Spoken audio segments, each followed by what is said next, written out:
They never taught you this about Africa. Not in school. Not on television. Not in the textbooks written far from our soil. And if you feel a quiet anger rising as I say that, it is because somewhere deep inside, you already know it is true. From the first day you learn history, Africa was introduced as a problem, a place of absence. No timelines of our empires. No chapters on our systems of law, trade, or governance before foreign flags arrived. You were shown images of hunger before images of knowledge. You were taught outcomes without causes, wounds without the hands that made them. And then they asked you to accept that version as neutral. Friends, let me ask you plainly. If you were born Africa, do you believe you were taught the truth about your own continent? Because I was taught to admire maps that erased Africa, charts that reduced us, and narratives that trained us to explain ourselves instead of standing upright. I was taught that progress always came from elsewhere, that solutions had foreign accents, and that dignity was something we would receive later if we behaved. This is not an accident. It is design. When a people are taught a broken version of their past, they negotiate badly in the present. When a child is trained to feel shame about where they come from, that child grows into an adult who accepts unfair terms just to be allowed inside the room. That is how control survives without chains. Pause here. If this feels uncomfortable, stay with me. If it feels familiar, write it down in the comments, say where you are watching from. Let this be a room where truth does not whisper. They told you Africa has no history, only survival. But survival is not our highest achievement. It is the evidence of what we endured. Before the first lecture about development, Africa traded across deserts and oceans. Before the first lecture about order, Africa governed millions with systems built for their realities. Before the first lecture about civilization, Africa produced knowledge that traveled outward, then returned with new names and foreign stamps.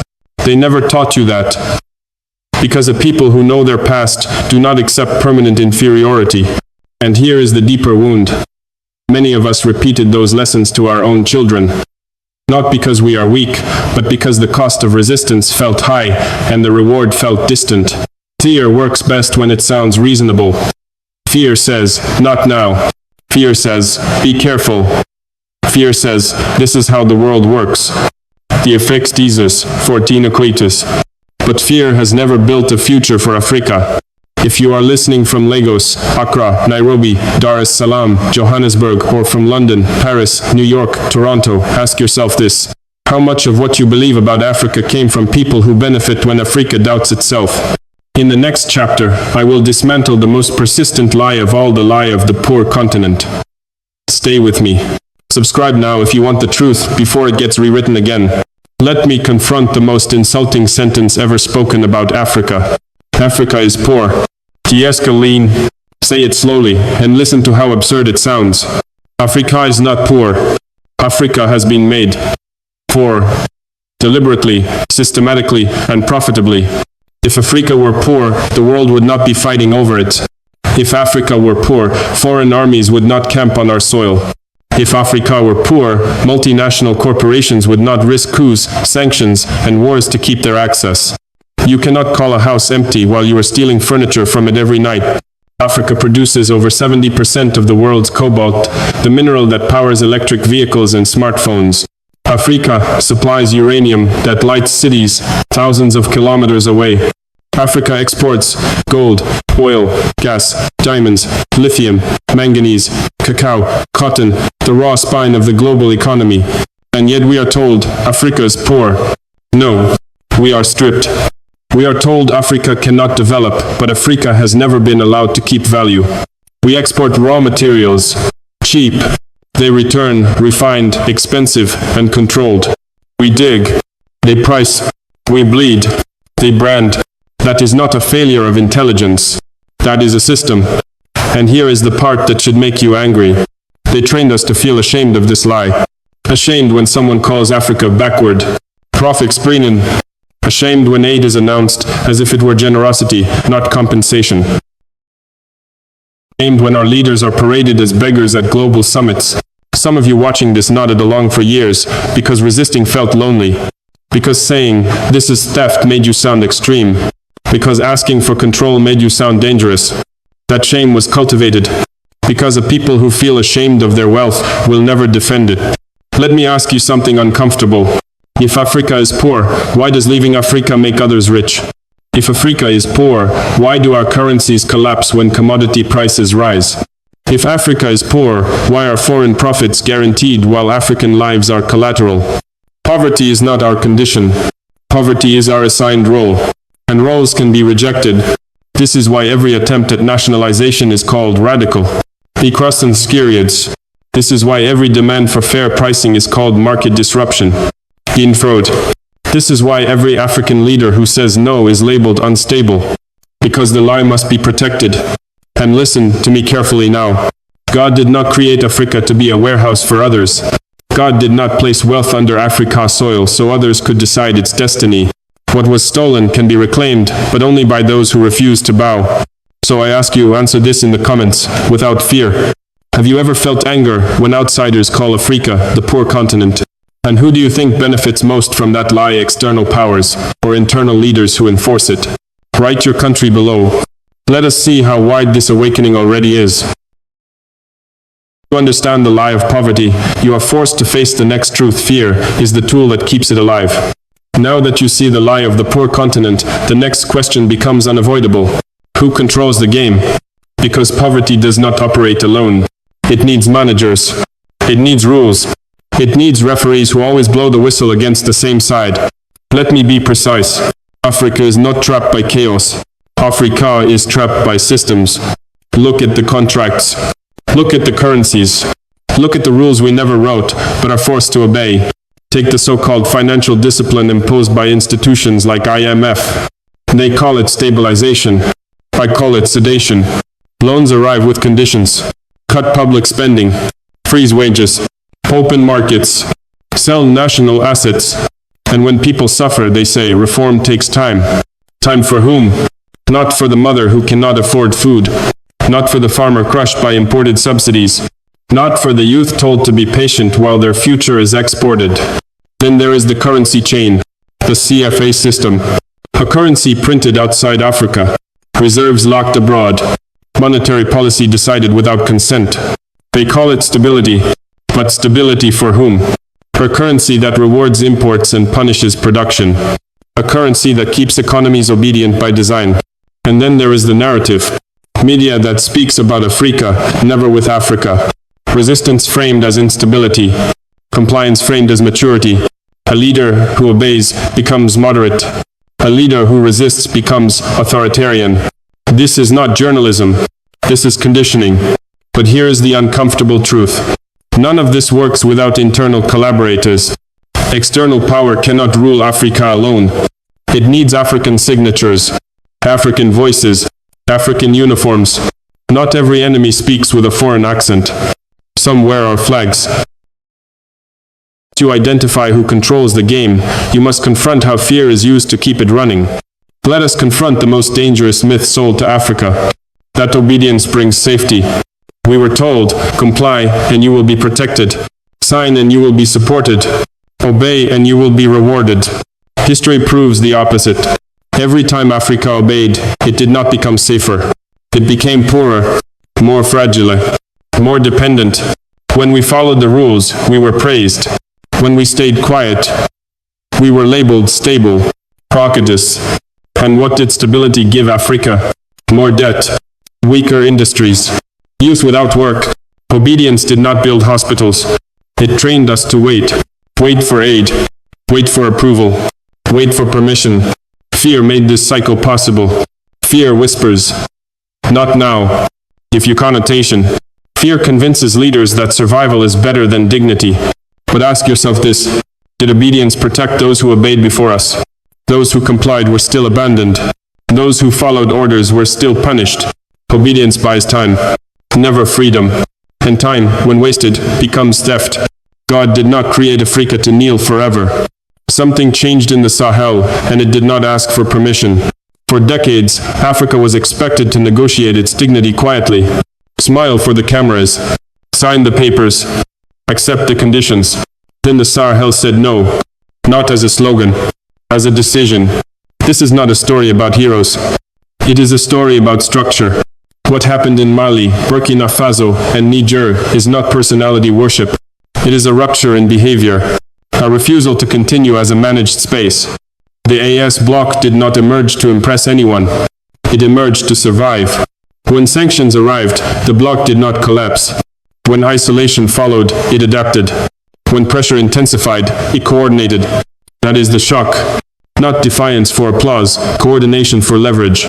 This is why names matter only as signals, not saviors. Traore did not invent resistance. Goita did not awaken history. They stepped into a moment where the old script stopped working. And the moment demanded clarity. The Sahel did not ask, how do we look? Wine, whiz. It asked, how do we live? D. One military posture replaced 3 fragmented ones. One development bank replaced dependency theater. One media strategy challenged a narrative monopoly. This is not rebellion. This is statecraft under pressure. For the first time in a long time, Africans watched governments move from victimhood to authorship, from reaction to initiative, from apology to position. And that terrified the system. Because once Africa learns to say no together, the price of coercion multiplies. Sanctions become blunt. Threats lose clarity. Divide and rule weakens. Let me be precise. The Sahel model is not perfect. It is not finished. It is not immune to failure. But it does something radical. It changes the direction of accountability.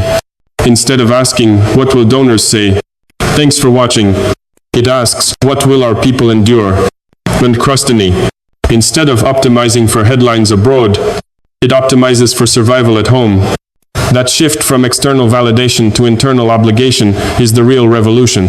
And this is why the backlash is so loud. Not because the Sahel is reckless, but because it demonstrates something contagious. That Africa can negotiate as a bloc. That Africa can set conditions. That Africa can absorb pain without surrendering agency. This is not about one region winning. It is about a precedent spreading. When one country resists, it is isolated. When 3 coordinate, the system recalculates. So ask yourself and answer honestly. If this model fails, will it be because Africans rejected it? Or because the cost of independence was deliberately inflated? And if it succeeds, who loses control? They ask us a question that sounds reasonable, almost compassionate. Do you want stability or do you want sovereignty? If you want to see, as if the two were enemies, as if dignity were reckless, as if obedience were peace. Let me speak plainly. Africa has tried stability at any price. We paid with silence. We paid with resources. We paid with the future of our children. And what did we receive? Calm cemeteries, orderly poverty, predictable humiliation. Stability that demands submission is not stability. It is anesthesia. They say, be patient. Frangians. They say, this is not the right time. They say, change slowly or you will suffer. I'm sower. But look at our history. We suffered while we waited. We suffered while we complied. We suffered while we prayed for approval that never came. So let me ask you quietly, honestly, if suffering is unavoidable, should it be the price of obedience or the cost of becoming free? Because sovereignty is not cheap. It never was. Every people who stood upright paid something first, not because they were reckless, but because systems do not loosen their grip voluntarily. They want Africa calm, not conscious, predictable, not principled, manageable, not meaningful. They fear instability, they say. But whose instability? The instability of markets? Or the instability of injustice finally exposed? Here is where faith enters, not as decoration, but as judgment. God did not create a continent to kneel forever. God did not design a people to be permanent suppliers of raw pain. Scripture never promised comfort to those who walk in truth. It promised presence. Dignity has always required sacrifice, but humiliation guarantees decay. This is the moral line they never want us to cross. Because once a people decides that dignity is worth discomfort, fear stops working, sanctions lose their magic, threats lose their leverage, isolation loses its terror. Now I am speaking to you directly, not as a spectator, not as a commentator, but as family. If you are African by blood and living in the West, this part is for you. You grew up hearing 2 stories at the same time. One at home, whispered by parents and grandparents, stories of pride, struggle, memory. and another at school, on television, in policy papers, Africa as failure, Africa as charity, Africa as a permanent emergency. You were taught that Africa needs saving, and quietly, you were taught that you escaped. That contradiction fractures the soul, because no matter how successful you become abroad, something feels unresolved. You defend Africa in conversations, but with borrowed arguments. You feel pride, but also distance. You belong everywhere and nowhere completely. Let me ask you something uncomfortable. When Africa stands up and disrupts the order that gave you opportunity, do you feel pride or anxiety? When sanctions are threatened, do you worry about Africa or about how it will look where you live? This is not accusation. It is recognition. The system trained you well. It rewarded assimilation, not allegiance. It taught you to love Africa culturally but fear it politically. And yet, when Africa moves today, something shifts inside you. Because deep down, you know this truth. Africa does not need to be saved. Africa needs to be respected. You were told that progress comes only from outside. That legitimacy is granted elsewhere. That stability requires supervision. But ask yourself honestly, who benefits when Africa is always the student and never the author? You are not neutral in this moment. None of us are. Silence is not safety. Distance is not innocence. We arrive at the moment many people avoid. Because awareness is comfortable, action is not. Knowing the truth does not change history. Choosing sides does. You have listened this far, which already separates you from the noise. But listening alone is not resistance. Understanding alone is not courage. So let me be clear about what comes next. You do not need permission. You do not need a title. You do not need to wait for a perfect leader. What Africa needs now is something more dangerous to power than protests or slogans. It needs organized consciousness. Start where you are. In your language. In your community. Challenge lies when you hear them, especially when they are repeated politely. Correct history when it is distorted, especially in small conversations. Support African voices, African media, African analysis, especially when algorithms try to bury them. This is not about shouting louder. It is about refusing to shrink. If you live on the continent, stop outsourcing responsibility to leaders alone. Power survives when citizens withdraw. Sovereignty is not a gift, it is a daily discipline. If you live in the diaspora, stop treating Africa like a memory or a cause. It is a living political reality. Your voice travels farther than you think. Your silence also speaks. And yes, this will cost you comfort. Truth always does. God never promised safety to people who walk upright. He promised presence. And history shows that no people who chose dignity were ever truly defeated, only delayed.